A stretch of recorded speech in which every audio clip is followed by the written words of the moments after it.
Everyone, welcome back to my channel মিষ্টি মামা লাইফস্টাইলে তোমাদের সবাইকে স্বাগত শর্টস ভিডিওতে। তো আজকে হলো হনুমান জয়ন্তী। আমি শর্ট ভিডিও কিন্তু ছেড়েছি, তোমরা অবশ্যই দেখে নিও চ্যানেলে। আর আজকে হলো কি রান্না করেছি মঙ্গলবারের দুপুরে তোমাদের সাথে একবার শেয়ার করে দিই চলো। আর আজকে আমি হলো নুন খাবো না, তো আমার জন্য রান্না হয়নি, দুজন মানুষ খাবে, মানে কর্তামশাই আর হলো মিষ্টি। তো চলো কি কি রান্না হয়েছে দেখিয়ে দিই একবার।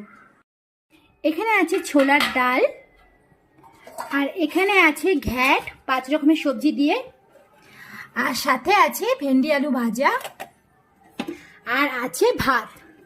আর আমি দুপুরে আজকে খাবো হলো, এখানে তরমুজ আছে কাটবো, এখানে নারকেলের জল আছে খাবো, ডাবের জল, আর এখানে হলো ঠাকুরের যে ফলগুলো দিয়েছিলাম ওই ফল আছে, আর এখানে তোমার মিষ্টি সন্দেশ আছে, এগুলো খাবো। মানে আমি এতগুলো খাবো না, মিষ্টি সন্দেশ সবাইকে দিব ঠাকুরের প্রসাদ। তারপরে আর এখানে সাবু ভিজিয়ে রেখেছি দুধ দিয়ে, এটা দুপুরে হলো মেনু।